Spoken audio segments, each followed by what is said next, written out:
আল্লাহ পাক বলছেন ইন্নামাল মুমিনুনাল্লাযীনা ইযা যুকিরাল্লাহু ওয়াজিলাত কুলুবুহুম। আল্লাহ পাক বলছেন ইন্নামাল মুমিনুন, নিশ্চয় মুমিন তারা। আমরা বলি আল্লাহ মুমিন কারা? আল্লাহ পাক বলছেন আল্লাযীনা ইযা যুকিরাল্লাহু ওয়াজিলাত কুলুবুহুম। আল্লাহ রাব্বুল আলামিন বলছেন সত্যিকারের মুমিনদের প্রথম এবং প্রধান বৈশিষ্ট্য হলো সত্যিকারের মুমিনদের সামনে যখন আল্লাহর জিকির করা হয় অথবা মুমিনরা যখন আল্লাহর জিকির করে, আল্লাহ রাব্বুল আলামিন বলছেন তখন আল্লাহর ভয়ে মুমিনদের অন্তরের ভিতরে কম্পন ধরে যায়। পড়েন আল্লাহু আকবার। আমার বন্ধুগণ, তাহলে আল্লাহ পাক বলছেন মুমিন কারা, মুমিনের পরিচয় দেওয়া হচ্ছে। এখন আমার দেশের কত মুমিন এরকম আছে নাম রাখছে বাপে আব্দুল মোমেন, আবার কারো বাপে নাম রাখছে ইমান আলী। এটা কি সেই মুমিন আর সেই ইমান আলী নিয়ে আলোচনা হইতেছে নাকি? কথা কয় না, ওই মুমিন আর ওই ইমান আলী নিয়ে কথা হচ্ছে নাকি? আমার দেশে কত আব্দুল মোমেন আর কত ইমান আলী যে আছে, তার কবে যে ইমান গেছে সে নিজেই জানে না। কারণ ইমান আলী নামাজই ঠিক মতো পড়ে না। কথা কয় না কে? আব্দুল মোমেন নামে মোমেন, কিন্তু কাজে এমন অবস্থা হয়েছে মুনাফিকের চাইতে জঘন্য হয়ে গেছে। এরকম আছে না নাই? সুতরাং আমার বন্ধুগণ, এই সেই মোমেন না। মোমেন কারে কয় তা আগে আমাদেরকে জানতে হবে। আমার বন্ধুগণ, মোমেন বলা হয় তাকে যিনি পড়েছেন লা ইলাহা ইল্লাল্লাহু মুহাম্মাদুর রাসূলুল্লাহ, পড়েন সাল্লাল্লাহু আলাইহি ওয়াসাল্লাম। এই কালেমা যিনি মুখে উচ্চারণ করলেন, অন্তরে যিনি বিশ্বাস করলেন, এক কথায় নবী করিম সাল্লাল্লাহু আলাইহি সাল্লাম বলছেন যেই ব্যক্তি 7টা বিষয়ের উপরে দৃঢ়তার সঙ্গে বিশ্বাস করলো, আল্লাহ পাক বলেন সেই ব্যক্তি ইমানদার বলে, মুমিন বলে আল্লাহর কাছে বিবেচিত হয়ে গেল। পড়েন সুবহানাল্লাহ। সেই 7টা বিষয় কি? আমানতু বিল্লাহ, 1 নম্বরে কার উপরে বিশ্বাস? সবাই বলেন কার উপরে?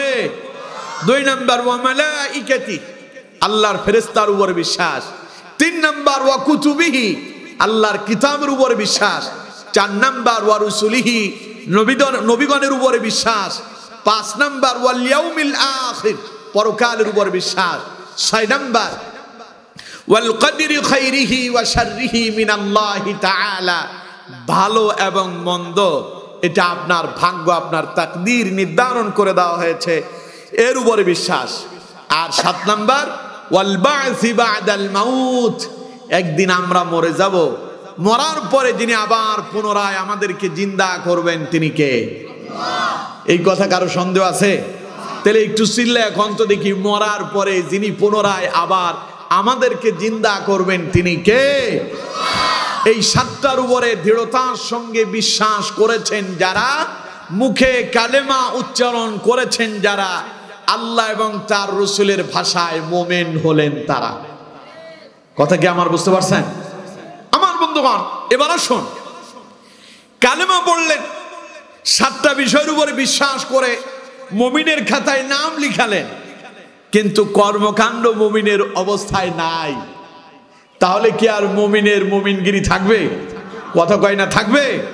মনে করেন এই যে আপনাদের সেলিনা জাহাঙ্গীর হাফিজিয়া মাদ্রাসা ইতিমখানা, এই মাদ্রাসায় একটা ছাত্র এসে ভর্তি হলো, তার ভর্তি ফরমে তার নাম উঠেছে, ভর্তি ফরমে নাম লিপিবদ্ধ হলো, অ্যাডমিশন নিয়ে ভর্তি হয়ে ফরমটা মাদ্রাসায় জমা দিল।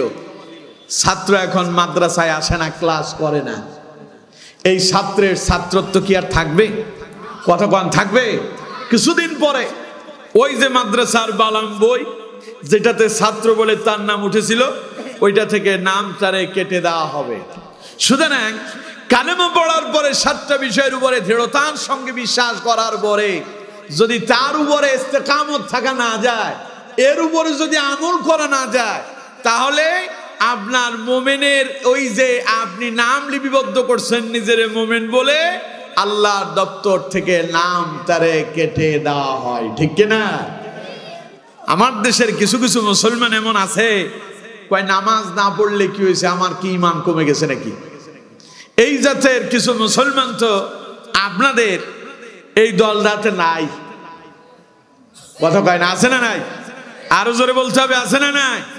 কয় নামাজ পড়ি না তাতে কি হয়েছে, আমার কি ইমান কমে গেছে নাকি? রোজা রাখি না তাতে কি হয়েছে, আমার কি ইমান কমে গেছে নাকি? আরে বেটা, তোর যে কবে ইমান গেছে তা তো তুই জানিসই না, তোর ইমান আবার কমবে কোথা থেকে, ঠিক কিনা? সুতরাং আমার বন্ধুগণ, যেই লোক নামাজ না পড়া কয় আমার কি ইমান কমছে নাকি, তার মানে সে বুঝাতে চায় সে অনেক বড় পাক্কা ইমানদার, অনেক বড় কঠিন মোমেন, ঠিক কিনা? আল্লাহ কয় না, ওরে মোমেন কয় না। মোমেন কারে কয়? আল্লাহ রাব্বুল আলামিন বলছেন, ঈমান আনার পরে যারা তার জীবন থেকে আল্লাহর ইবাদতে অতিবাহিত করলো, করতে করতে তাদের এমন একটা পর্যায়ে উপনীত হয়ে যায়, আল্লাযীনা ইযা যুকিরাল্লাহু ওয়াজিলাত কুলুবুহুম। আল্লাহ পাক বলছেন, মুমিনেরা ঈমান আনার পরে, সত্যিকারের মুমিন তো হলো তারা ঈমান আনার পরে আমাকে স্মরণ করলো যারা, আর আমারে স্মরণ করতে গিয়া অন্তরের ভেতরে কম্পন ধরেছিল যাদের। পড়েন আল্লাহু আকবার। এবার আপনি বলেন, আল্লাহ কয় আল্লাযীনা ইযা যুকিরাল্লাহু ওয়াজিলাত কুলুবুহুম, মুমিন তো তারা আল্লাহর জিকির করলে অন্তরে কম্পন ধরে যাদের। এবার আপনারে জিজ্ঞাসা করি তো, আপনি জিকির করেন নাই জীবনে? কত কয় না জিকির করেন নাই? কত সুবহানাল্লাহর জিকির করছেন, আলহামদুলিল্লাহর জিকির করছেন, আল্লাহু আকবারের জিকির করলেন, জিকির করছেন লা ইলাহা ইল্লাল্লাহ, লা ইলাহা ইল্লাল্লাহ, জিকির করতে করতে গলা শুকায় ফেলছেন, কিন্তু কন্ত দেখি অন্তরে কম্পন ধরছে। কথা কয় না, অন্তরে কম্পন ধরছে। ঘটনা কি? আল্লাহ কয় ইন্নামাল মুমিনুন, নিশ্চয় মুমিন তারা, আল্লাযীনা ইযা যুকিরাল্লাহু ওয়াজিলাত কুলুবুহুম, তাদের সামনে যখন আল্লাহর জিকির করা হয়, অথবা মুমিনরা যখন আল্লাহর জিকির করে, তখন আল্লাহর জিকির করলে মুমিনদের অন্তরে কম্পন ধরে। এখন আমরা সবাই মুমিন, আমরা কত আল্লাহর জিকির করলাম, আমাদের অন্তরে কম্পন ধরলো না, আবার আমরা নিজের পাক্কা মুমিন বলে দাবি করি, তাইলে এখন বোঝা যায় আল্লাহর কথার সাথে আমাদের জীবনের সঙ্গে মিলল না, ঠিক কিনা? কথা বলেন, ঠিক কিনা? এবার আসুন, এই যে জিকিরের কথা এখানে বলা হয়েছে, জিকির অর্থ স্মরণ। জিকির অর্থ কি? সবাই বলতে হবে, জিকির অর্থ কি? আরো জোরে বলেন কি? আল্লাহ পাক বলছেন এখানে জিকির বলে সুবহানাল্লাহর জিকির বোঝানো হয়নি, এখানে আলহামদুলিল্লাহর জিকির বোঝানো হয়নি, আল্লাহু আকবারের জিকির বোঝানো হয়নি, এখানে লা ইলাহা ইল্লাল্লাহর জিকির বোঝানো হয়নি। মুফাসসিরিনে কেরাম বলেছেন, মুহাদ্দিসিনে কেরাম লিখেছেন, এখানে আল্লাহ রাব্বুল আলামিন মুমিনদের যে জিকিরের কথা বলেছেন তা হলো আল্লাহর দরবারে পরকালের জবাবদিহিতার স্মরণ। মুমিনরা যখন পরকালের কথা যখন মুমিনদের অন্তরে এসে যায়, কিয়ামত দিবসের কথা যখন মুমিনদের স্মরণে পড়ে যায়, মৃত্যুর পরে কবরের কথা যখন মুমিনদের স্মরণে পড়ে যায়, আল্লাহ পাক বলেন মুমিনেরা ওই মুহূর্তে আমি আল্লাহর ভয়ে তাদের অন্তরে কম্পন ধরে যায়। এইরকম মুমিন আছে না নাই? এবার বলেন আছে না নাই? জাহান্নামের কথা শুনলে পরে কিয়ামত দিবস গোটা জীবনের হিসাব আল্লাহর কাছে দিতে হবে, এতে কোনো সন্দেহ আছে? সবাই কথা বলেন, সন্দেহ আছে? আচ্ছা, আমার কথা কি আপনাদের কাছে খারাপ লাগতেছে নাকি? ওয়াজ কি খারাপ হইতেছে নাকি? না খারাপ হইলে বলেন, লাইন চেঞ্জ করে দিই। কোন লাইনে ভালো লাগবে ওইটা কোন, তাইলে ওই লাইনে যাই। ভালো লাগে তাহলে আমার সঙ্গে কথা বলতে হবে, পারবেন তো ইনশাআল্লাহ? আল্লাহ তৌফিক দেন, বলেন আমিন। চুপ করে বসে থাকবেন না, চুপ করে বসে থাকলে রহমত পাবেন না, জবাব দেবে, ভেতরে ঢুকবে। ভালো ছাত্রদের অভ্যাস হচ্ছে শিক্ষক যখন টিচিং দেয়, ছাত্রদেরকে প্রশ্ন করলে ভালো ছাত্ররা জবাব দেয়, খারাপ ছাত্ররা চুপ করে বসে থাকে। আমি আশা করছি এখানে আমার একজন ছাত্রও খারাপ নাই, ঠিক ঠিক কিনা? তাইলে আপনারা যে ভালো ছাত্র তার প্রমাণ হিসেবে আপনাদেরকে জবাব দিতে হবে। আপনারা জবাব দিলে আমি বুঝবো না আমার ছাত্ররা ঠিক আছে। তাহলে ঠিক মতো জবাব দিতে পারবেন তো? এখনো সবাই বলে নাই তো। জবাব দিতে পারবেন তো? মনে রাখবেন, এটা কোরআনের ক্লাস। এটা কিসের ক্লাস? এটা খালি ওয়াজ মাহফিল না যে শুনলাম কান সুপ করে বাড়ি চলে গেলাম। আমিও পারি একদম শুরু থেকেই এমন ওয়াজ করবো আপনাদের চোখ দিয়ে পানি পড়বে, বাড়িতে যাবেন কোনো আমল করতে পারবেন না। কারণ ওইটাতে শুধু পানি ফালানোর ওয়াজ আছে, আমলের নাই। কথা বুঝতে পারছেন? এই জন্য আপনারা আসছেন যেহেতু কিছু মেসেজ নিয়ে যান, বাড়িতে গিয়ে তার উপরে আমল করেন। কথা কি বুঝতে পারছেন? প্রিয় বন্ধুগণ, একটু মনোযোগ দেন। তাহলে আমার বন্ধুগণ, আল্লাহ পাক বলছেন মুমিন তো তারা আল্লাযীনা ইযা যুকিরাল্লাহু ওয়াজিলাত কুলুবুহুম, তারা যখন আল্লাহকে স্মরণ করে। এই স্মরণ হলো পরকাল দিবসে, কিয়ামত দিবসে আল্লাহর সামনে আমাদের প্রত্যেককে দণ্ডায়মান হওয়া লাগবে কি লাগবে না? আরো জোরে বলেন, লাগবে কি লাগবে না? আল্লাহর সামনে যখন দাঁড়াবেন সেই কিয়ামতের কঠিন ময়দানে গোটা জীবনের হিসাব আল্লাহর সামনেই দিতে হবে। আল্লাহ পাক বলছেন ফামাইয়া'মাল মিসকালা যাররাতিন খায়রান ইয়ারা ওয়া মান ইয়া'মাল মিসকালা যাররাতিন শাররান ইয়ারা।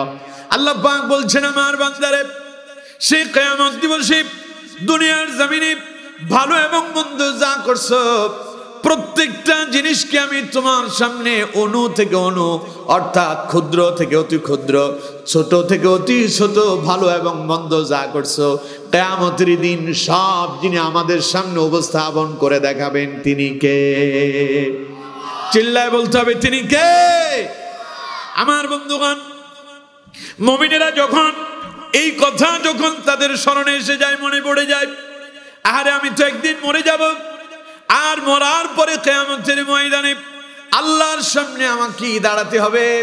আর আল্লাহর সামনে যখন আমি দাঁড়াবো গোটা জীবনের হিসাব আল্লাহর সামনে দিতে হবে। আমার জীবনে আমি কত মন্দ কাজ করছি, কত খারাপ কাজ করেছি, আল্লাহ যদি আমারে পাকড়াও করে কেমনে আল্লাহর সামনে জবাব দেব?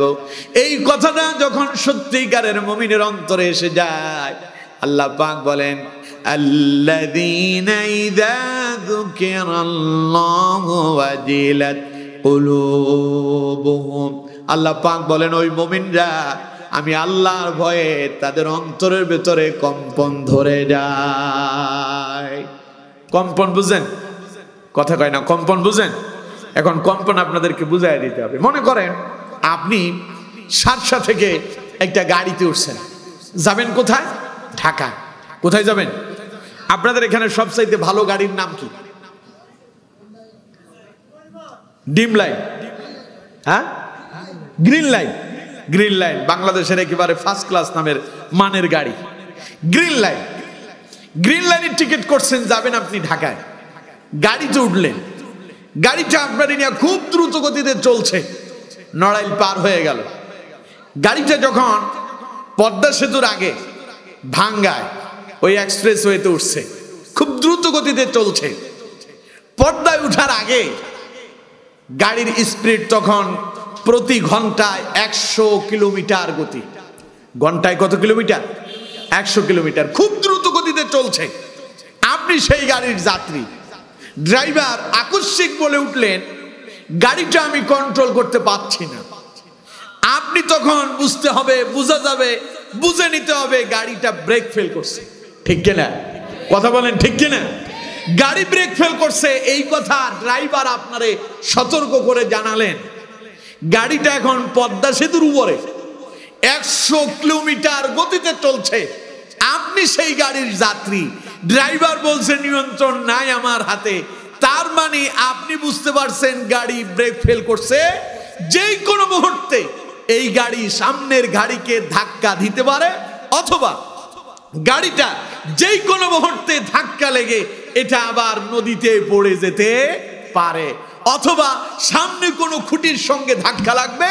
এই গাড়ি যখন অন্য গাড়িতে ধাক্কা দেবে, অথবা গাড়িটা যখন পল্টি খেয়ে নদীর ভেতরে পড়ে যাবে, এই কথাটা আপনি মনে মনে ভাবতেছেন, তখন আপনি খুব আনন্দের সাথে গান ধরবেন, আনন্দের সাথে গান ধরবেন, তখন আপনার কি হবে? হার্টবিট বেড়ে যাবে। কি বাড়বে? ভেতরে কিছু মেশিন আল্লাহ তাআলা ফিট করে দিয়েছে না, কথা কয় না, ফিট করছে না, এগুলো ডাক্তারদের ভাষায় বলে হার্টবিট, হৃদকম্পন। আপনার এই যে হার্টবিটটা, এটা বারবার পাম্প করতে থাকবে খুব দ্রুত গতিতে। এটাকে আমাদের ফেনীর ভাষায় বলে দুবদুবানি। আপনাদের এখানকার ভাষায় কি কয়? হ্যাঁ, বুঝি নাই। ধড়বড়। কে বলছে? হ্যাঁ চাচা ঠিকই আছে, ধড়বড় করা। গাড়ির ড্রাইভার বললো গাড়িটা ব্রেক ফেল করছে, আপনি সেই গাড়ির যাত্রী, শোনার সঙ্গে সঙ্গে আপনার বুকের ভেতরে ধড়বড় শুরু হয়েছে। আমার বন্ধুগণ, এই ধড়বড় কেন হচ্ছে? আপনি আশঙ্কা করতেছেন গাড়ি যদি এখন অন্য গাড়িতে ধাক্কা খায়, অথবা গাড়িটা যদি পল্টি খেয়ে নদীতে পড়ে যায়, আপনি কি মরবেন না বাঁচবেন?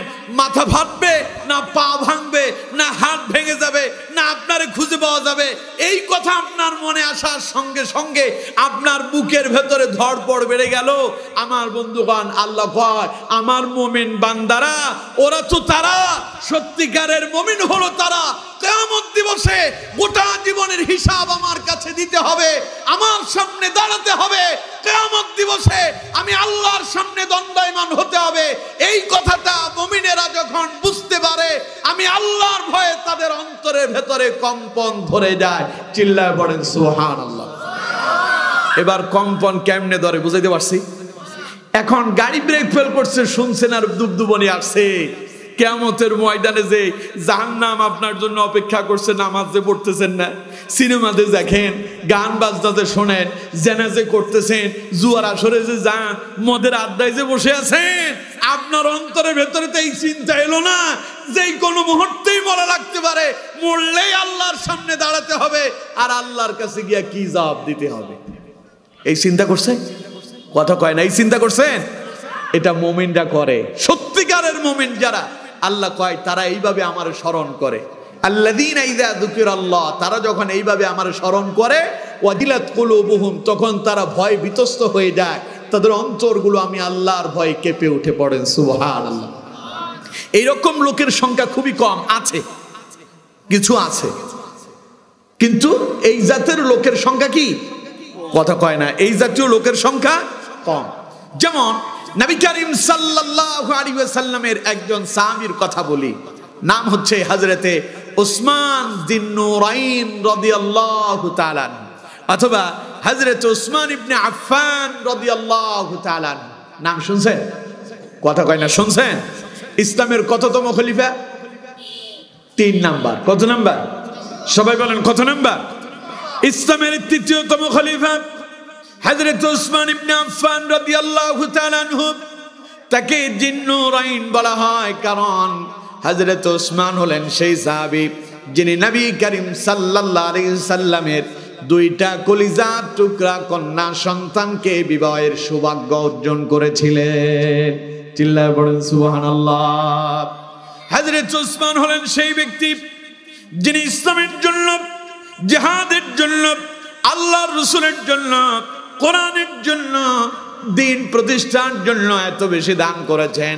নবীজি হযরত উসমানের দান দেখে রাসূলুল্লাহ এত খুশি হয়েছেন। উসমানকে নবীজি বললেন, উসমান জি, আজ থেকে তোমার আর কোনো ভয় নাই। উসমান, তুমি খালি মরার দেরি, আল্লাহর জান্নাতে যেতে তোমার আর দেরি হবে না। আচ্ছা কোন তো দেখি, একজন মানুষ মরলেই জান্নাতে যাবে, এই কথা শোনার পরে তার জীবনে আর কোনো টেনশন আছে? কথা বলেন, টেনশন আছে? আপনারা যে আজকের এই মাহফিলে আসছেন, কেন আসছেন? উদ্দেশ্য হলো আপনাদের কোরআন হাদিসের কথা শুনবো, বিনিময় হয়তো কোনো একখানা আমল যদি আল্লাহ কবুল করে, এর বিনিময় মরার পরে জান্নাত পাবো। ঠিক কিনা? না আপনারা মাহফিলে আসছেন, প্রতি মাথা পিছু আপনাদেরকে 200 টাকা করে দেওয়া হবে, 100 টাকা, 1 কাপ চা খাওয়ানো হবে। এই দাওয়াত কি আপনাদেরকে দেওয়া হয়েছে? কথা কয় না, দেওয়া হয়েছে। তাহলে আসছেন কেন? জান্নাত পাওয়ার আশায়। কি পাওয়ার আশায়? সবাই বলে না কি পাওয়ার আশায়? জান্নাত পাওয়ার আশায়। এখন আপনি কোরআনের ময়দানে আসলেন জান্নাত পাওয়ার আশায়, আপনি কোনোভাবে জেনে গেলেন আপনার জান্নাত আল্লাহ পাক আপনার জন্য অবধারিত করে দিয়েছেন, আপনি মরলেই জান্নাতে যাবেন। তাইলে কোন তো আপনার জীবনে আর কোনো টেনশন আছে? বুঝেন না মানে আমার কথা? আপনার জীবনে আর টেনশন আছে? আল্লাহর ঘোষণা, মরলেই আপনি জান্নাতে। হযরত ওসমান হলেন সেই ব্যক্তি, নবী করিম সাল্লাল্লাহু আলাইহি সাল্লাম যে 10 জন সাহাবীকে জান্নাতি বলে ঘোষণা দিয়েছেন, তার ভেতরে হযরত ওসমান হলেন অন্যতম একজন। সুবহানাল্লাহ। তাহলে আমার বন্ধুগণ, হযরত ওসমানের পরিচয়, তিনি নবী করিম সাল্লাল্লাহু আলাইহি সাল্লামের 2টা কন্যা বিবাহ করেছেন। হযরত ওসমান রাদিয়াল্লাহু তাআলা আনহুর পরিচয়, তিনি ইসলামের 3য়তম খলিফার দায়িত্ব পালন করেছেন।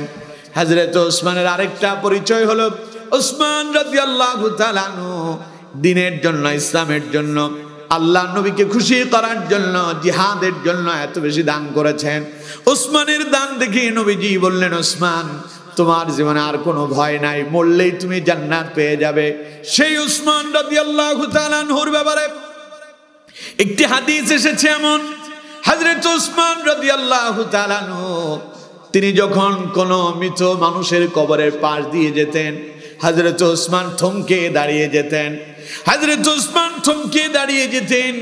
ওসমান রাদিয়াল্লাহু তাআলা আনহু কবরের পাশে দাঁড়ায়া এত বেশি কান্না করতেন, এত বেশি কান্না করতেন, হযরত ওসমানের 2 চোখ দিয়ে পানি গড়ায় গড়ায় পড়তো, দাড়িগুলো ভিজে যেত।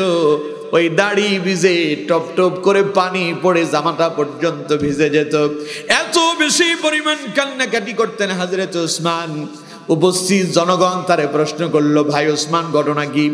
আপনি যখন জান্নাত জাহান্নামের আলোচনা শোনেন তখন তো আপনি এত কাঁদেন না, মৃত মানুষের কবর দেখলে আপনি কেন এত কান্না করেন? হযরত ওসমান জবাব দিচ্ছেন, ও নবীর উম্মতেরা, ও আমার প্রিয় ভাইরা, আমার বন্ধুরা, শোনো, আমি আমার নবী বিশ্ব নবী মুহাম্মদুর রাসূলুল্লাহ সাল্লাল্লাহু আলাইহি ওয়াসাল্লামের পবিত্র জবান মোবারকে শুনেছি। নবী করিম সাল্লাল্লাহু আলাইহি সাল্লাম বলছেন, আল্লাহর বান্দারা, মৃত্যুর পরে পরকালের আখিরাতের প্রথম মঞ্জিল হলো কবর। যার কবরের জীবনটা হবে ভালো, নবীজি বলেন তার পরবর্তী প্রত্যেকটা মঞ্জিল হয়ে যাবে ভালো। পড়েন সুবহানাল্লাহ। হযরত ওসমান বলেন, আমি রাসূলুল্লাহর পবিত্র জবানে এই কথাও শুনেছি। নবীজি বলেছেন, ওসমান শোনো, দুনিয়ার আমার উম্মতেরা শোনো, আমার উম্মতেরা ইন্তেকালের পরবর্তী পরকাল জীবনের প্রথম মঞ্জিল হলো কবর। যার কবরের প্রথম মঞ্জিল হবে কঠিন, তার পরবর্তী প্রত্যেক মঞ্জিল কঠিন হয়ে যাবে। এবং আমি রাসূলুল্লাহর জবানে এই কথাও শুনেছি, আল্লাহ নবী বলেছেন, আমি আমার জীবনে অসংখ্য শাস্তি দেখেছি, ভয়ানক জায়গা দেখেছি। নবীজি বলেছেন, কবরের মতো এমন ভয়ানক জায়গা আমি নবী আর কিছুই দেখি নাই। হযরত ওসমান বলেন, আমি যখন মৃত মানুষের কবরের পাশে এসে দাঁড়াই, নবীর সেই কথাগুলো আমার মনে পড়ে যায়। হযরত ওসমান বলেন, আমি তখন টেনশনে পড়ে যাই, আমিও তো একদিন মরে যাব, মরার পরে আমিও তো এই কবরের ভেতরে যাব, না জানি আমার পরকালের প্রথম মঞ্জিল কবরটা কেমন হবে।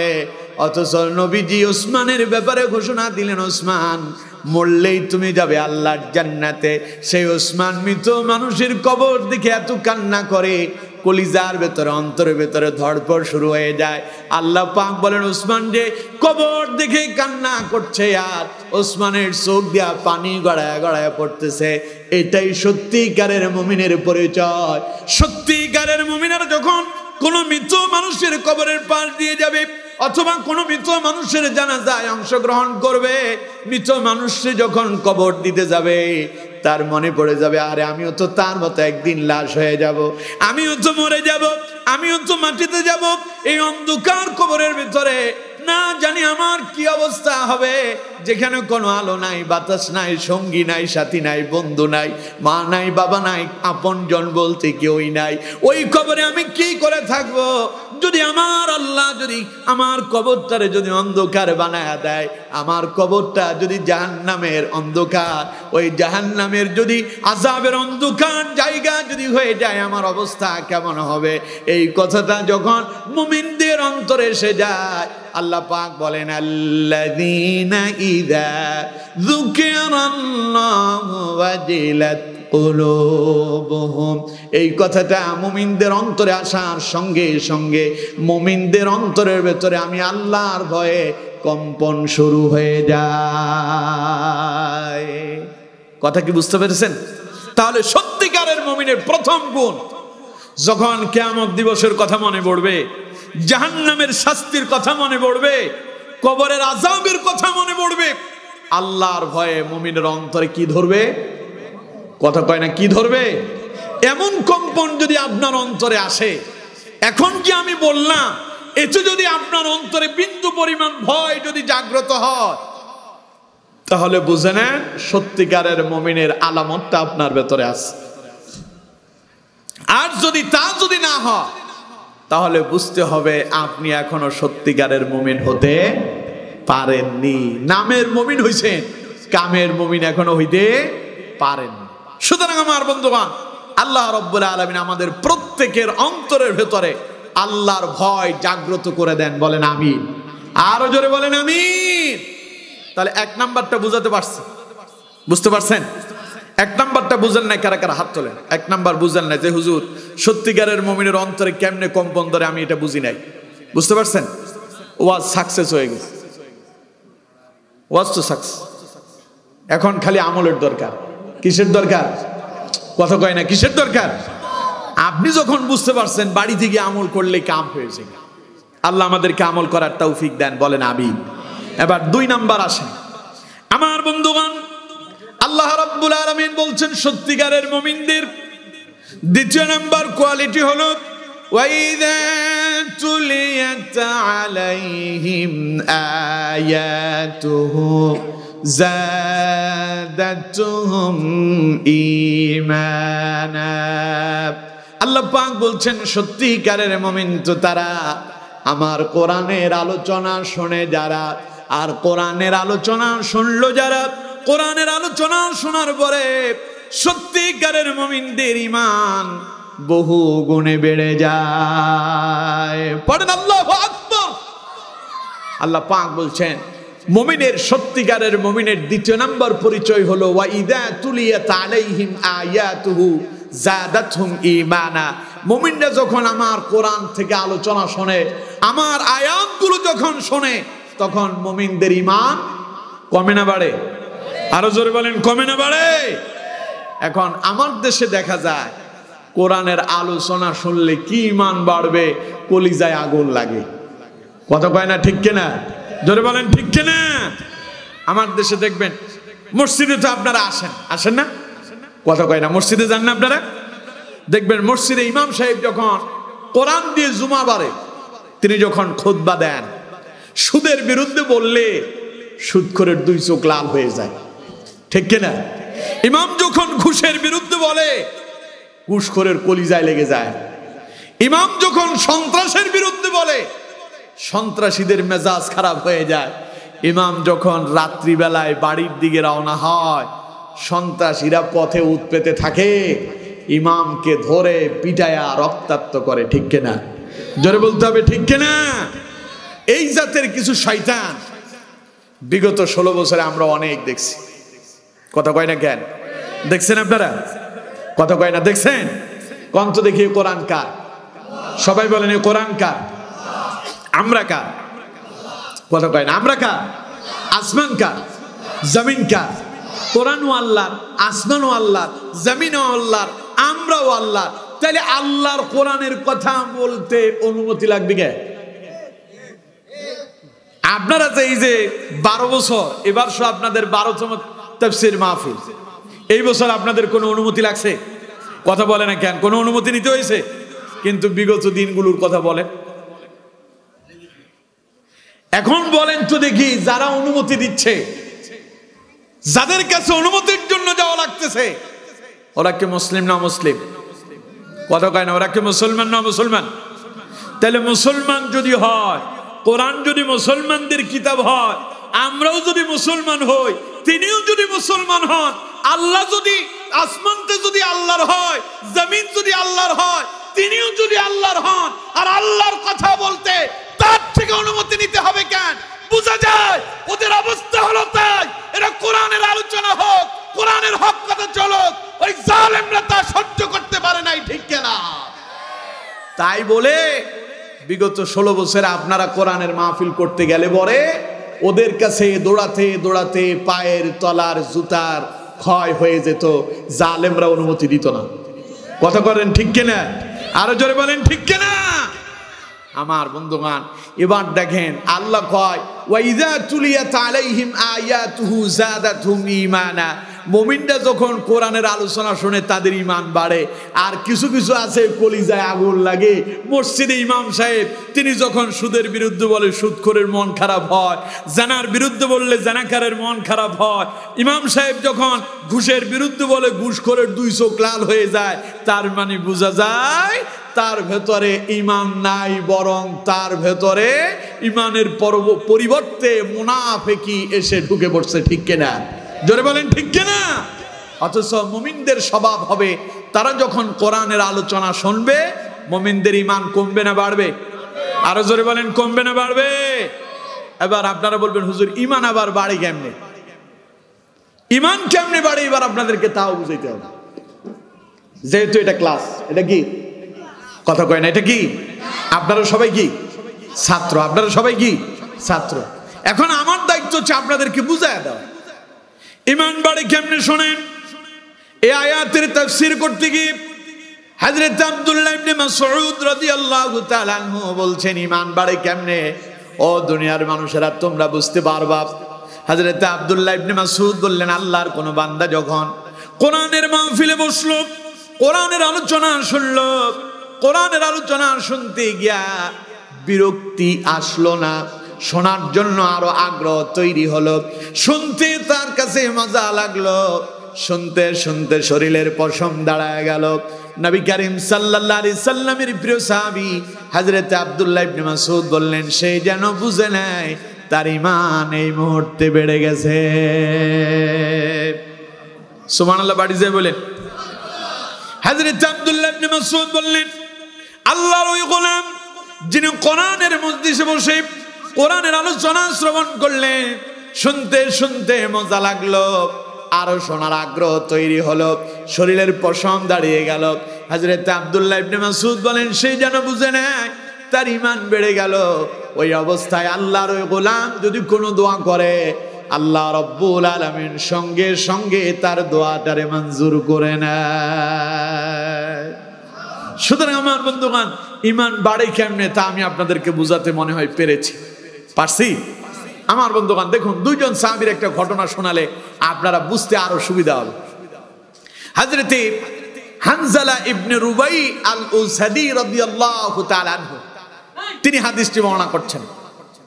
হযরতে হানজালা রাদিয়াল্লাহু তাআলা আনহু বলছেন, আমি একদিন রাস্তা দিয়ে হেঁটে যাচ্ছিলাম, হঠাৎ করে আবু বকরের সঙ্গে আমার সাক্ষাৎ হলো। আবু বকর আমাকে দেখে প্রশ্ন করলেন, ভাই হানজালা তুমি কেমন আছো? হযরতে হানজালা বললেন, আমি জবাব দিলাম, হানজালা তো মুনাফিক হয়ে গেছে। হযরত আবু বকর বললেন, সুবহানাল্লাহ, বলো কি? কেমনে তুমি মুনাফিক হয়েছো হানজালা? এটা কেমন করে সম্ভব?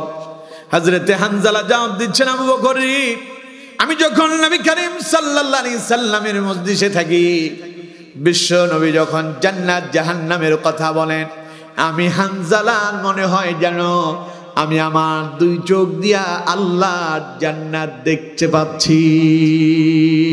সুবহানাল্লাহ। হযরত হানজালা বলেন, নবী যখন জান্নাত জাহান্নামের আলোচনা করেন, আমার মনে হয় আমি আমার 2 চোখ দিয়া দেখতে পাই। তবে যখন আমি রাসূলুল্লাহর মজলিস থেকে উঠি, আমি যখন আমার বাড়িতে এসে যাই, পরিবারের কাজে লেগে যাই, ওই যে জান্নাত দেখেছি, নবীর মজলিসে জাহান্নাম দেখেছি, কোথায় যেন সব হারিয়ে যায়। সুতরাং আবু বকর রাসূলুল্লাহর মজলিসে বসার পরে জান্নাত জাহান্নামের আলোচনা শুনলাম। জান্নাত মনে হয় চোখে দেখলাম, জাহান্নাম দেখেছি।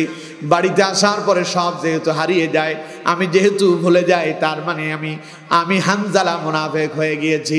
হযরত আবু বকর এই কথা শোনার পরে বললেন, হানজালা রে, তোমার যেই রোগ আমি আবু বকরেরও তো একই রোগ, আমারও তো একই অবস্থা হয়, তাহলে আর দেরি কেন হানজালা, চলো আমরা বিশ্ব নবীর দরবারে চলে যাই, নবী থেকে এর সমাধান নিয়ে আসি। বলেন সুবহানাল্লাহ।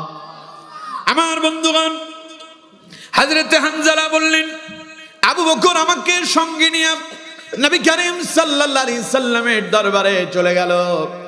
নবী করিম সাল্লাল্লাহু আলাইহি সাল্লামকে আমরা সালাম জানালাম। হযরত হানজালা বলেন, এবার আবু বকর বললেন, ইয়া রাসূলুল্লাহ সাল্লাল্লাহু আলাইহি সাল্লাম, হুজুর আপনার সাহাবী হানজালা তো মুনাফিক হয়ে গেছে। নবীজি বলেন, আবু বকর বলো কি হানজালা কেমনে কি হয়েছে, কেমনে তুমি মুনাফিক হয়েছো? হযরতে হানজালা জবাব দিচ্ছেন, ইয়া রাসূলুল্লাহ সাল্লাল্লাহু আলাইহি সাল্লাম, হুজুর আমি যখন আপনার মজলিসে থাকি, আপনি যখন কোরআন এবং হাদিস দিয়ে আমাদেরকে জান্নাত জাহান্নামের কথাগুলো শোনান, মনে হয় যেন জান্নাত জাহান্নাম দুই চোখে দেখি, কিন্তু যখন এখান থেকে উঠে বাড়িতে চলে যায়, পরিবারের কাজে লেগে যায়, হুজুর আমি যে জান্নাত দেখেছি জাহান্নাম দেখেছি সব যেন কোথায় হারিয়ে যায়, এইভাবে আমি মুনাফিক হয়ে গেলাম। নবীজি বলেন, ওরে হানজালা, তোমরা যখন আমার মজলিসে থাকো, একইভাবে যদি এখান থেকে গিয়া বাড়িতে যদি থাকতে পারতে, জিকির আর ফিকিরের সঙ্গে যদি থাকতে পারতে, হানজালারে বিশ্বাস করো, আল্লাহর কসম দিয়া বলছি হানজালা, তোমরা যখন তোমাদের বিছানায় যেতে, আল্লাহর আসমানের ফেরেশতার সঙ্গে তোমাদের সাক্ষাৎ হয়ে যেত। ওরে হানজালা, আমার কাছে যেইভাবে থাকো, একইভাবে যদি বাড়িতে গিয়া থাকতে পারতে, হানজালা রাস্তায় যখন বের হতে, আসমানের ফেরেশতাদের সঙ্গে তোমাদের সাক্ষাৎ হতো, সালাম বিনিময় হতো, এবং আসমানের ফেরেশতারা তোমাদের সঙ্গে মুসাফা করত। পড়েন আল্লাহু আকবার। আমার বন্ধুগণ, নবী করিম সাল্লাল্লাহু আলাইহি সাল্লাম বলছেন, হানজালা তোমরা আমার কাছে যেভাবে থাকো, একইভাবে যদি বাড়িতে গিয়েও থাকতে পারতে, তোমাদের বিছানায় ফেরেশতাদের সঙ্গে সাক্ষাৎ হয়ে যেত। তোমরা যখন রাস্তায় বের হতে, আসমানের ফেরেশতারা তোমাদেরকে সালাম দিত, আর ফেরেশতারা তোমাদের সঙ্গে মুসাফা করত। পড়েন আল্লাহু আকবার। তবে আমার সাহাবী হানজালা শোনো, তোমরা যখন আমার কাছে আসো, আমি নবী তোমাদেরকে যা বলি, একটা কথাও আমি নবীর নিজের বানানো কথা নয়, সবগুলো রাসূলুল্লাহর কথা। কার ওহী? নবীর প্রত্যেকটা কথা কার কথা? চিল্লায় বলেন, কার কথা? কোরআন থেকে শুনুন, আল্লাহ পাক বলছেন, ওয়া মা ইয়াতিকু আনিল হাওয়া ইন হুয়া ইল্লা ওয়াহয়ু ইউহা। আল্লাহ রাব্বুল আলামিন বলছেন, ও দুনিয়ার মানুষেরা, আমার নবী তার নিজের মন গড়া একখান কথাও বলেন না, নবী যা বলেন সব আমি আল্লাহর ওহী।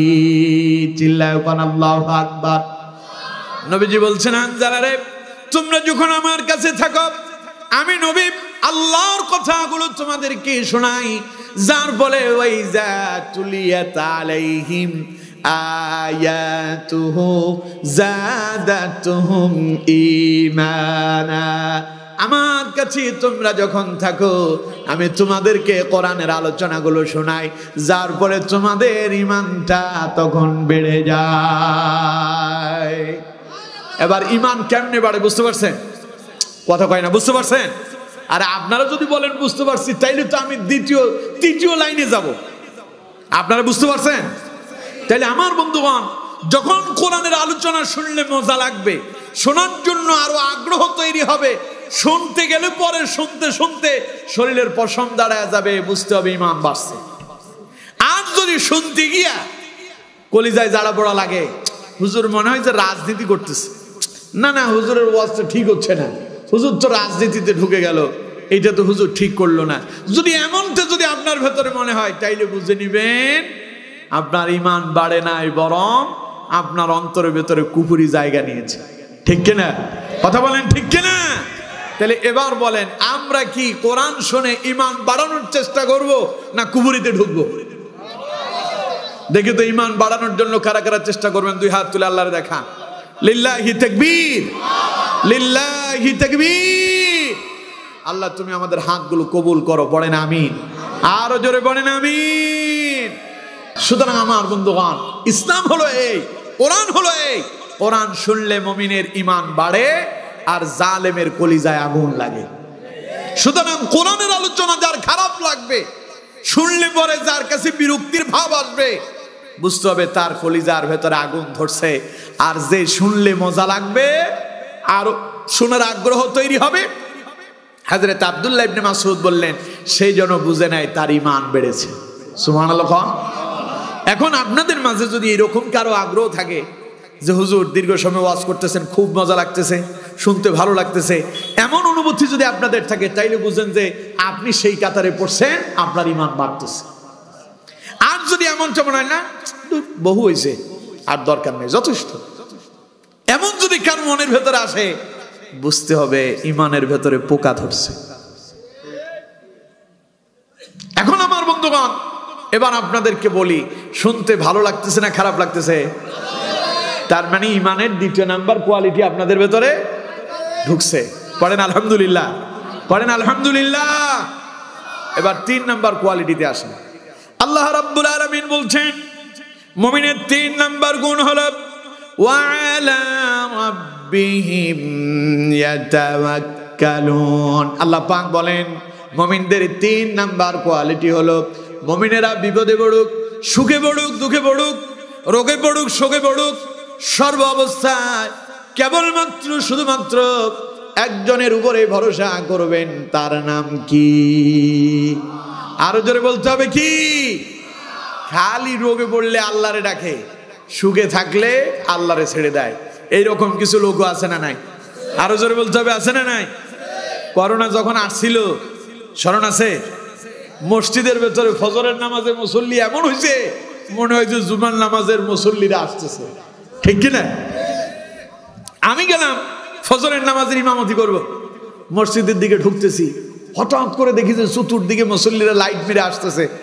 মসজিদে ঢুকে দেখি গোটা মসজিদে মুসল্লি ভরপুর হয়ে গেছে। আমি আমার মুয়াজ্জিন সাহেবকে জিজ্ঞাসা করলাম, ঘটনা কি, আজকে এত মুসল্লি কোত্থেকে এলো? আমার মুয়াজ্জিন সাহেব আমারে কয়, হুজুর, ফেনীর ভাষায় তো ডরে। ডর মানে কি? ভয়। হুজুর ডরে। বললাম যে ডর আবার কিসের? করোনা। নামাজ শেষে একজনকে জিজ্ঞাসা করলাম, ভাই এলাম আপনার এলাকায় 5 বছর হইল, এই 5 বছরে আপনারে আমি ফজরের নামাজে দেখি নাই, আজ সূর্য কোন দিকে উঠলো, আপনি কি করে মসজিদে এলেন?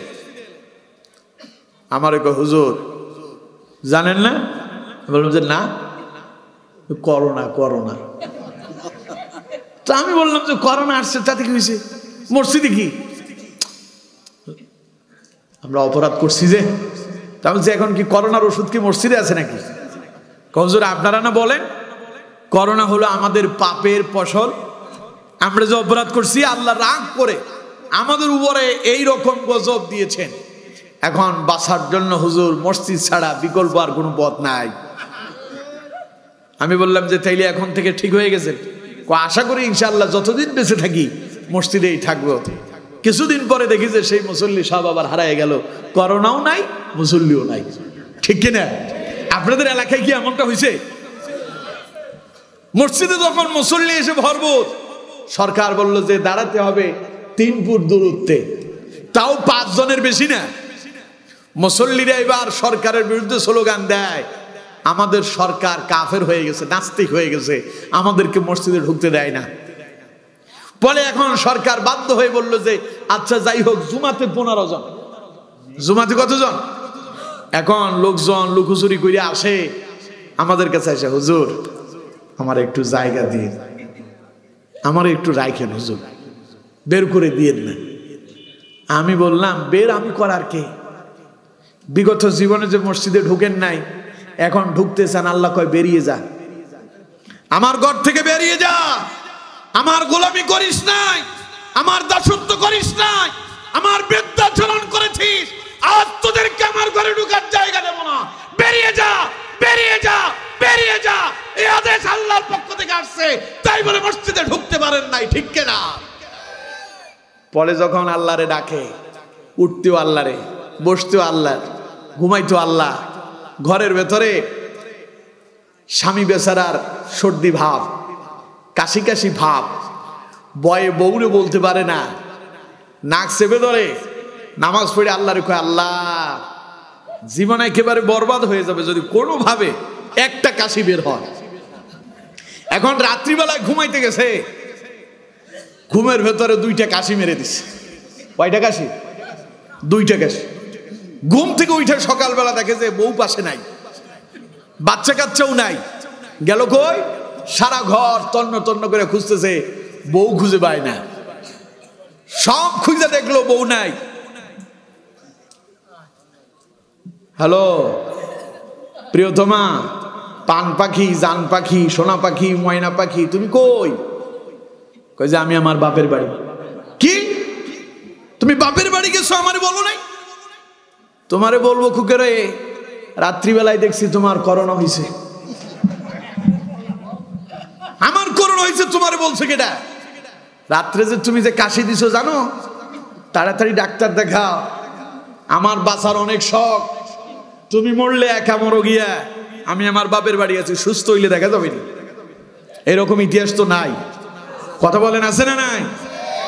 বাপ অসুস্থ পড়ে আছে, সন্তান বাপের ঘরের ভিতরে রেখে চলে গেছে, স্ত্রী তার স্বামীকে একা রেখে চলে গেল, স্বামী তার স্ত্রী রেখে চলে গেল, ভাই তার আপন ভাই রেখে চলে গেল। চিন্তা করেন আমার বন্ধুগণ, ওই কঠিন মুহূর্তে দুনিয়ার মানুষ যখন চতুর্দিক থেকে হাত পা বাঁধা হয়ে গেল, আল্লাহর কিছু গোলামেরা আল্লাহর দরবারে তওবা করেছে আর আল্লাহকে ডেকেছে, আল্লাহ এই বিপদে তুমি ছাড়া আমাদের আর কেউ নাই। কিসের করোনা? আমরা করোনা টরোনা বুঝি না, আল্লাহ তুমি বড় করোনা থেকে আমাদেরকে বাঁচাতে। কতগুলো মানুষ আল্লাহর উপরে তাওয়াক্কুল করেছে, ভরসা করেছে, আর করোনার ভয় আল্লাহর দরবারে চোখ দিয়া পানি গড়ায় গড়ায় ফেলে কেঁদেছে। আল্লাহ রাব্বুল আলামিন বলছেন, ওয়া মাইয়াতাওয়াক্কাল আলাল্লাহি ফাহুয়া হাসবুহু ইন্নাল্লাহা বালিগ আমরি। পড়েন আল্লাহু আকবার। আল্লাহ পাক বলছেন, আমার বান্দারে তোমরা যদি আমার উপরে ভরসা করতে পারো, তোমরা যদি আল্লাহর উপরে ভরসা করতে পারো, জেনে রাখো বান্দা, যেই বিষয়ে তুমি আল্লাহর উপরে ভরসা করো, তোমার আল্লাহ ওই বিষয়ে তোমার জন্য যথেষ্ট হয়ে যায়। ইন্নাল্লাহা বালিগু আমরি, যেই ব্যাপারে তুমি আল্লাহর উপর ভরসা করো, আল্লাহ কয় ওই ব্যাপারটা পরিপূর্ণ করে দেওয়ার দায়িত্ব আমি আল্লাহর হয়ে যায়। সুবহানাল্লাহ। কোন এই জন্য করোনা যখন আসছিল তখন পুলিশ প্রশাসন থেকে বারবার সতর্ক করা হচ্ছে, মাস্ক লাগান, হ্যান্ড গ্লাভস পরেন, হ্যান্ড স্যানিটাইজার ইউজ করেন। আপনাদের এই এলাকার নাম কি জানো? দলদা। দলদা বাজারে লোকজন পুলিশ পাহারা দেয়, মাস্ক তো পরেই না, পুলিশ পাহারা দেয়। দোকান খোলা বন্ধ, চলছে শাটডাউন, দোকানের শাটার খোলা যাবে না। ওনারা ঠিক মতোই দোকান খোলে, চাও বিক্রি করে, আর পুলিশ পাহারা দেয় পুলিশ আসতেছে কিনা। পুলিশ আসলে শাটারটা টানা দিয়া ভিতরে ঢুকিয়া সবাই মিলে বসে বসে চা খায়, ঠিক কিনা? মাস্ক পরে না। জিজ্ঞাসা করা হচ্ছে, সাংবাদিক এসে প্রশ্ন করে, আপনি মাস্ক পরতেছেন না কেন? আপনি কি করোনার ভয় পান? কিসের করোনা? আমরা করোনা টরোনার ভয় পাই না, আমরা ভয় পাই আল্লাহরে। এই যে আল্লাহর উপরে আপনার ভরসা ছিল, আল্লাহ কয় ওই ভরসার কারণে তোদেরকে আমি আল্লাহ বাঁচায়া দিলাম। সুবহানাল্লাহ। যারা আল্লাহর উপরে ভরসা করে ওই কঠিন মুহূর্তে আল্লাহকে স্মরণ করেছিল, আল্লাহ তাদেরকে বাঁচায়া দিল। আর যারা আল্লাহর উপরে ভরসা না করে মাস্কের উপরে ভরসা করছিল, হ্যান্ড গ্লাভসের উপরে ভরসা করছিল, 3 ফুট দূরত্বে থাকতে হবে এর উপরে ভরসা করছিল, ঘর থেকে বের হওয়া যাবে না, লকডাউন ঘোষণা দিয়া ঘরের ভিতরে বসে থাকলো, বেশিরভাগ তারাই মরল। কথা বলেন ঠিক কিনা? পৃথিবীতে সবচেয়ে বেশি মরছে অমুসলিমরা। এই করোনায় প্রায় 1.5 কোটি মানুষ মারা গেছে। ওই 1.5 কোটি মানুষের ভেতরে সর্বোচ্চ মারা গিয়েছে আমেরিকায়, তারপরে ভারত। আমার বন্ধুগণ, তাহলে এবার বলেন তো দেখি, ওদের কাছে কি ঈমান ছিল? কথা বলেন, ঈমান ছিল? চায়নাতে যখন প্রথম করোনা ঢুকলো, চায়নার অমুসলিমরাও মুসলমানদের সঙ্গে রাস্তায় এসে নামাজে দাঁড়ায় গেল। ভারতের অবস্থা আপনারা দেখেছেন, মুসলমানদের সাথে এসে তারাও নামাজ আদায় করে, পুলিশও নামাজ পড়ে, অথচ সেই ইসলাম বিদ্বেষী এরা কত মুসলমানকে হত্যা করছে তার কোনো খবরই নেই, ঠিক কিনা? তাহলে কম তো দেখি, বিপদে পড়লে মানুষ কারে রাখে? আরো জোরে বলেন, কারে? আল্লাহ রাব্বুল আলামিন বলছেন, ওয়াইযা মাসাল ইনসানা দুররুন দাআনা লিজামবিহি আও কাঈদান আও কাঈমা। আল্লাহ পাক বলেন, ও দুনিয়ার মানুষেরা, যখন আমি আল্লাহর পক্ষ থেকে কোনো আযাব আসে, আমার বান্দারা তখন উঠতে বসতে চলতে ফিরতে খাইতে শুইতে খালি আমারে ডাকে আর বলে, আল্লাহ বাঁচাও, আল্লাহ বাঁচাও, আল্লাহ বাঁচাও। আল্লাহ কয়, তখন আমি আল্লাহর অন্তরের ভিতরে বান্দার জন্য মায়া এসে যায়, মুহাব্বত এসে যায়। আমি আল্লাহ তখন আমি আমার বান্দার থেকে গজবটারে দূরে সরায়া দেয়। তখন কিছু সিটিং এমন আছে, ওরা বলে করোনার মোকাবেলা করেছি, ঠিক কিনা? এই দেশের কিছু শয়তান এমনও বলছে ওরা নাকি করোনার চাইতে বেশি শক্তিশালী, বলছিল না? শরীরে তেমন কোনো গোস্ত টোস্ত নাই, ওই যে টান মেরে বলতো খেলা হবে, সাইরালিপ টান দিয়া, মনে হয় যে কি যে এক প্লেয়ার, খুব দারুণ খেলবে। আমাদের ফেনীর ভাষায় বলে, কয় এক সাইয়ার বল নাই, হাতে লাইক দোয়াইছে। আপনারা বুঝেন না মানে আমার ভাষা, বুঝাই দিলে বুঝছেন। শোনেন, সাইয়া মানে চড়ুই পাখি। সাইয়া মানে কি? চড়ুই পাখি তো চেনে? চড়ুই পাখি আপনাদের বাড়িতে আছে রে, ঘরের ভেতরে, ঘরের কোনায় কোনায় বাসায় করে। মসজিদের ভেতরে দেখবেন ভেন্টিলেটর যেগুলো আছে, এগুলোর ভেতরে ওর বাসা। এক একটা চড়ুই পাখি কয়েক মন হবে, হ্যাঁ, কয়েক কেজি হবে। 1 কেজি কত গ্রাম হইতে পারে? 50 গ্রাম, বেশি হইলে 100 গ্রাম হইতে পারে। তার মানে তার শরীরে কিছু নাই। আমার বন্ধুগণ, তো এটারে আমাদের ফেনীর ভাষা কয় সাইয়া। কি কয়? তো এখন যার শরীরে এরকম গোস্ত টোস্ত নাই, এই ছেলেপেলেগুলো মাঝে মধ্যে যখন ঝগড়া লাগে, তখন দেখবেন ওর ক্ষেপটি অনেক বেশি, মনে হয় যে ও কিছু একটা করেই ফেলবে। তো ফেনীর ভাষা কয় হাতের শরীরের ভিতরে, হাতের গাইতে, গা মানে শরীর, হাতের গাইতে, হাতে মানে সেই ব্যক্তি আর কি, হাতের গাইতে এক সাইয়ার বল নাই, হাতে লাইক দোয়াইছে। লাগা মানে ঝগড়া করা আর কি। তো এখন আমি মনে মনে চিন্তা করতাম, শরীরের ভেতরে গোস্ত নাই, প্লেয়ার দেখতে এত সুবিধারও না, কিন্তু বারবার খেলতে চায়, না জানি কেমন খেলা খেলবে। মাঝে মধ্যে বলে আমরা করোনার চাইতে বেশি শক্তিশালী, আমাদের ভয়ে সিডর মহসিন এইভাবে বাঁকা হয়ে ইন্ডিয়াতে চলে গেছে, এরকম কথা বলছে না? বাপ রে বাপ, কি ক্ষমতা রে! আল্লাহ কয়, বেশি খেলতে চাস? আচ্ছা, খেলার সময় আসুক, খেলা দেখবনি কেমন খেলতে পারো। খেলার জন্য মাঠ তৈরি হলো, প্লেয়াররা আসছে সব যুবক, ইয়াং। কেমন প্লেয়ার? যুবক, ইয়াং প্লেয়ার। এদের শরীরের ভেতরে শক্তি আছে। এরা যখন খেলতে শুরু করে প্রতি কিকে গোল হয়, ঠিক কিনা? এদের প্রতি বাড়িতেই ছক্কা হয়ে যায়, ঠিক কিনা? এরা রাস্তায় এলো, খেলতে যারা চাইলো ওদেরকে ডাকলো, আসো দেখি তো কেমন খেলতে পারো। ওই খেলোয়াড়রা খাবার দাবার রান্না করছে, ওই খাওয়া দাওয়া খাওয়ারও সময় পায় নাই, রান্না করা খাবার ঘরে পড়ে আছে। প্লেয়াররা সবাই ভয়ে পেছনের দরজা দিয়ে পালাতে বাধ্য হয়েছে, ঠিক কিনা? আল্লাহ কয়, বেশি খেলতে যাও না, বেশি লাফালাফি করা ভালো না। যেই বেশি খেলতে চায় সেই বেশি খেলতে পারে না, আর যেই বেশি নিজের দুর্বলতা দেখায় সেই কিন্তু সবল হয়ে যায়, ঠিক কিনা? এই জন্য রসুল বলতেন যে, আল্লাহ তোমার কাছে দোয়া করি, তুমি আমাকে তোমার কাছে আমারে খুব ছোট করো, আর মানুষের কাছে আমারে বড় করে দাও। সুবহানাল্লাহ। কর, নিজেরে নিজে ছোট বলে। যে আমার দেশে একটা ছড়া ছিল, কবিতা ছিল, লোকে যারে বড় বলে বড় সেই নয়, না কি জানো, আপনাকে বড় বলে বড় সেই নয়, লোকে যারে বড় বলে বড় সেই হয়। নিজের নিজে বড় বললে বড় হবে না তো, লোকে যদি আপনারই বড় বলে তাইলে আপনি বড়। আপনি কথায় কথায় যে খেলতে চান, আপনি নিজে চিন্তা করে দেখেন না লোকজন কি আপনার খেলার জন্য প্লেয়ার হিসাবে হিসাব করে নাকি? সুতরাং আমার বন্ধুগণ, এইরকম যারা করলো তারাই বেশি বিপদে পড়ছে।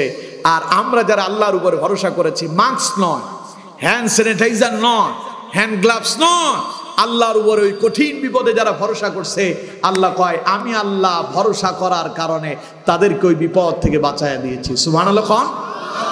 সুতরাং আমার বন্ধুগণ, আল্লাহ পাক বলছেন সত্যিকারের মুমিনদের 3 নাম্বার গুণ হলো ওয়া আলা রাব্বিহিম ইয়াতাওয়াক্কালুন। মুমিনেরা ভরসা করবে কার উপরে? সবাই বলেন কার উপরে? বিপদে কার উপরে? মুসিবত আসলে, অসুস্থ হলে, সুস্থ হয়ে গেলে তখন তো আর আল্লাহর দরকার নেই। কেমনে দরকার আছে? করোনার সময় আসছেন মসজিদে, ফজরে যা, জুমাতে ওঠা, জুমায় যা, ফজরে ওঠা। এখন জুমাতে যা, ফজরে তার 10 ভাগের 1 ভাগও নাই। মসজিদ দোতলা না, জুমার দিন দোতলাতেও জায়গা হয় না। কিন্তু একই মসজিদে ওই জুমাবারে ফজরে মুসল্লি 1 কাতার হয় না। আপনাদের এখানে কি অবস্থা? হাই হাই, ইন্না লিল্লাহি ওয়া ইন্না ইলাইহি রাজিউন। ইমাম সাহেব কই ওই একই অবস্থা।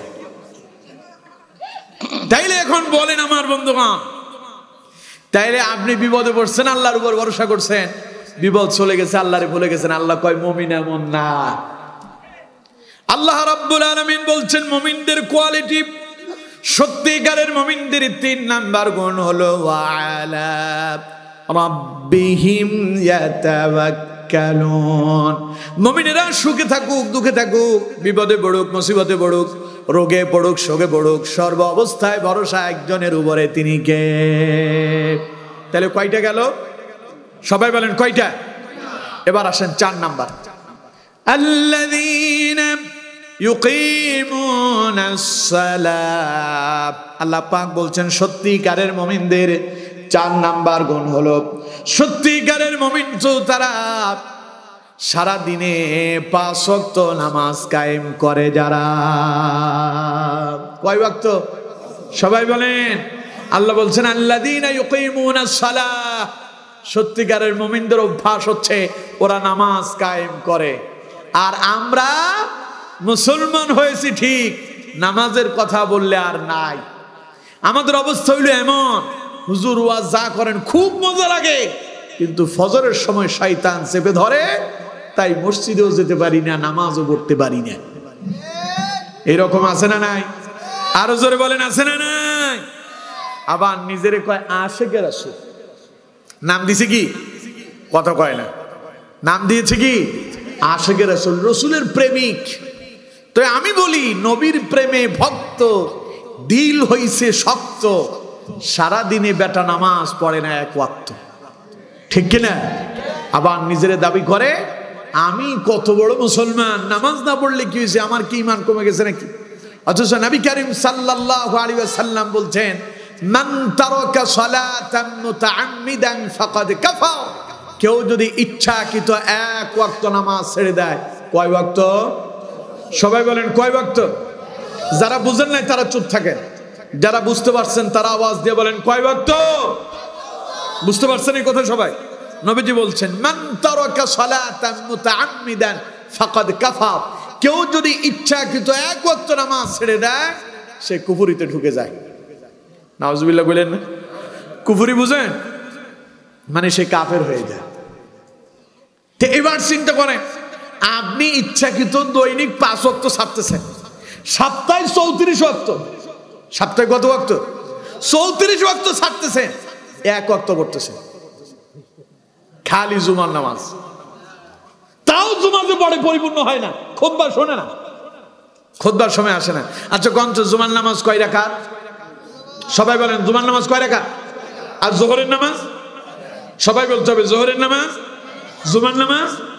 তো এখন ওই সময় বাকি 2 রাকাত গেল কই?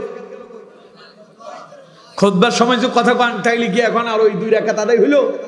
খুতবার সময় যে বাইরে দাঁড়িয়ে দাঁড়িয়ে রোদের ভেতরে দাঁড়িয়ে রোদ পোহান হবে? তো 2 রাকাত আইসা যে মাইরা সালাম ফেরানোর সঙ্গে সঙ্গে মুসল্লির ঘাড়ের উপর দিয়ে লাফঝাপ দিয়ে বের হয়ে যাচ্ছেন, বাড়িতে যায় বুঝেন আমি নামাজ পড়ে আসছি, আসলে কি নামাজটা হয়েছে? ৭-৩ ওয়াক্ত ডিলেট করছেন, যে এক ওয়াক্ত পড়ছেন তাও হয়নি, তাইলে কাজটা কি ঠিক হইতেছে? এটা কি মুমিনের স্বভাব? আল্লাহ পাক বলছেন না, মুমিনের স্বভাব হচ্ছে আল্লাযীনা ইউকিমুনাস সালাহ, মুমিন নামাজ কায়েম করবে। দৈনিক কয় ওয়াক্ত? সবাই বলেন দৈনিক কয় ওয়াক্ত? আর সপ্তাহে? আপনি বলেন না, সপ্তাহে ৩৪ দেখছেন? সপ্তাহে এক জায়গায় বললাম যে সপ্তাহে কত? কয় এক ওয়াক্ত। আচ্ছা ঠিকই তো কইছে, ওই এক ওয়াক্তই পড়ে। সপ্তাহে ৩৫, দৈনিক ৫। এই ৫ ওয়াক্ত দৈনিক যারা আদায় করে, সপ্তাহে ৩৫ ওয়াক্ত যারা পড়ে, কায়েম করে, অর্থাৎ জামাতবদ্ধভাবে আদায় করে, নবী করিম সাল্লাল্লাহু আলাইহি সাল্লাম বলছেন, আল্লাহ রাব্বুল আলামিন বলছেন আমার নবী তাদেরকে শোনায়া দেন, আল্লাযীনা ইউকিমুনাস সালাহ, ওরাই সত্যিকারের মুমিন হয়েছে। সুবহানাল্লাহ। তাইলে ৫ ওয়াক্ত নামাজ সঠিকভাবে আদায় করব। তাইলে আমার বন্ধুগণ ফজরের নামাজ সবাই পড়বো তো ইনশাআল্লাহ? আল্লাহ তুমি আমাদের প্রত্যেককে ৫ ওয়াক্ত নামাজ জামাতের সঙ্গে আদায় করার তৌফিক দাও, বলেন আমিন। তাইলে এই গেল কয়টা? 4টা। বুঝতে পারছেন তো? আমি কিন্তু আবার প্রশ্ন করব। 5 নাম্বার আসুন। আল্লাহ রাব্বুল আলামিন বলছেন সত্যিকারের মুমিনদের 5 নাম্বার কোয়ালিটি হলো মিম্মা রাযাকনাহুম ইউনফিকুন। আল্লাহ পাক বলছেন সত্যিকারের মুমিন হলো তারা যারা আল্লাহর জিকির করলে অন্তরের ভেতরে ভয় এসে যায়, কোরআনের আলোচনা শুনলে পরে তাদের ঈমান বেড়ে যায়, তারা বিপদে মুসিবতে সুখে দুঃখে আল্লাহর উপরে ভরসা করে। আল্লাহ পাক বলেন মুমিনেরা আল্লাহর দেওয়া দৈনিক ৫ ওয়াক্ত নামাজ সঠিকভাবে আদায় করে, কায়েম করে। এরপরে ৫ নাম্বার আল্লাহ পাক বলছেন ওয়া মিম্মা রাযাকনাহুম ইউনফিকুন। আল্লাহ পাক বলছেন মুমিনদের ৫ নাম্বার কোয়ালিটি হলো আমি আল্লাহ পাক মুমিনদেরকে যে সম্পদ দান করেছি, রিজিক দান করেছি, আমার মুমিন বান্দারা সেখান থেকে আবার আমার জন্য ব্যয় করে। চিল্লায় পড়েন সুবহানাল্লাহ। মুমিনদেরকে আল্লাহ যা দিছে তারা আবার কারে দেয়? বুঝেন না মনে হয়? মুমিনরা আবার কারে দেয়? এই যে আজকের মাহফিল হয়েছে, আপনারা এখানে দিয়েছেন না, অংশগ্রহণ করছেন না, এটা কি আপনারা দুনিয়ার কারোর জন্য দিয়েছেন না আল্লাহর জন্য দিয়েছেন? আল্লাহ কয় এটা মুমিনদের স্বভাব, আমি তাদেরকে দেই, তারা আবার আমারে দেয়। সুবহানাল্লাহ কোন? তাহলে এখন আমরা যখন যেখানেই থাকি আল্লাহর রাস্তায় দান করার জন্য চেষ্টা আমাদেরকে করতে হবে। মুমিনদের স্বভাব হচ্ছে মুমিনেরা আল্লাহর রাস্তায়, কথা কয় না, মুমিনেরা আল্লাহর রাস্তায় দান করে। কিন্তু আমার বন্ধুগণ আমার দেশের মসজিদগুলোর দিকে তাকান, আমাদের কিছু মুসল্লি এমন আছে মুমিনেরা আল্লাহর রাস্তায় দেয় ঠিক, তবে সিরাটা দেয়। আছে না এরকম? এমন একখান নোট দিছে যার অর্ধেকই নাই, বাকি অর্ধেক যে কোথায় গেছে তা আল্লাহই ভালো জানে। আল্লাহর সঙ্গে প্রতারণা করা এটা কি ঠিক? সবাই বলেন আল্লাহর সঙ্গে প্রতারণা করা ঠিক? আল্লাহর সঙ্গে এরকম কাজ করবেন কেউ? আল্লাহকে দেবেন যেটা উত্তম দেখে, সুন্দর দেখে আল্লাহকে দেবেন। পারবেন? কথা বলেন পারবেন? না না, এই ব্যাপারে আর কথা কয় না, দেওয়ার বিষয় তো মাল বের হইতে হবে, এই জন্য আর কথা কয় না। আল্লাহর রাস্তায় দিতে পারবেন? সত্যিকারের মুমিনের 5টা কোয়ালিটি। কয়টা কোয়ালিটি? সবাই বলেন কয়টা? সবাই বলেন কয়টা? 1 নাম্বার, তারা যখন আল্লাহর জিকির করে তখন তাদের অন্তরে কম্পন ধরে। 2 নাম্বার, তারা যখন কোরআনের আলোচনা শুনে ঈমান বেড়ে যায়। 3 নাম্বার, তারা বিপদে মুসিবতে ভরসা কার উপরে করে? 4 নাম্বার, তারা দৈনিক 5 ওয়াক্ত নামাজ কায়েম করে। আর 5 নাম্বার, তারা আল্লাহর দেওয়া রিজিক আল্লাহর রাস্তায় ব্যয় করে। এই গুণগুলো যাদের ভেতরে আছে আল্লাহ পাক বলেন তারাই সত্যিকারের মুমিন হয়েছে। সুবহানাল্লাহ কোন? দেখুন আল্লাহ পরের আয়াতে বলছেন, আল্লাহ রাব্বুল আলামিন বলছেন উলাইকা হুমুল মুমিনুনা হাক্কান। আল্লাহ পাক বলছেন এই 5টা গুণ যার ভেতরে আছে, উলাইকা হুমুল মুমিনুনা হাক্কান, ওই ব্যক্তি সত্যিকারের মুমিন হয়েছে। পড়েন সুবহানাল্লাহ। এবার আমরা বলি আল্লাহ তোমার কোন গোলাম যদি এই 5টা গুণে গুণান্বিত হয়, তুমি তার সত্যিকারের মুমিন বলে ঘোষণা দিছো, তার জন্য কি কোনো পুরস্কার আছে? আল্লাহ কয় আছে। সুবহানাল্লাহ কোন? 3টা পুরস্কার দিবেন আল্লাহ। কয়টা পুরস্কার? সবাই বলেন কয়টা? দেখুন আমার বন্ধুগণ, আল্লাহ পাক বলছেন লাহুম দারাজাতুন ইনদা রাব্বিহিম ওয়া মাগফিরাতুন ওয়া রিজকুন কারীম। আল্লাহ রাব্বুল আলামিন বলছেন যাদের ভিতরে এই 5টা গুণ থাকবে, আল্লাহর জিকিরে তাদের অন্তর কেঁপে উঠবে, আল্লাহর কোরআনের আলোচনা শুনলে যাদের ঈমান বেড়ে যাবে, আল্লাহর উপরে যারা ভরসা করবে, তাওয়াক্কুল করবে, দৈনিক 5 ওয়াক্ত নামাজ যারা কায়েম করবে, আল্লাহর রাস্তায় যারা দান করবে, আল্লাহ বলেন তারা সত্যিকারের মুমিন। তাদের পুরস্কার হলো লাহুম দারাজাতুন ইনদা রাব্বিহিম, আমি আল্লাহ তাদের মর্যাদা বহুগুণে বাড়ায়া দেব। 2 নম্বর পুরস্কার আল্লাহ পাক বলছেন ওয়া মাগফিরা, আমি আল্লাহ পাক আমার ওই মুমিন বান্দাদের জীবনের গুনাহগুলো মাফ করে দেব। 3 নম্বর পুরস্কার আল্লাহ পাক বলছেন ওয়া রিজকুন কারীম, যারা সত্যিকারের মুমিন হবে আমি আল্লাহ তাদেরকে প্রশস্ত রিজিক দান করব। পড়েন সুবহানাল্লাহ।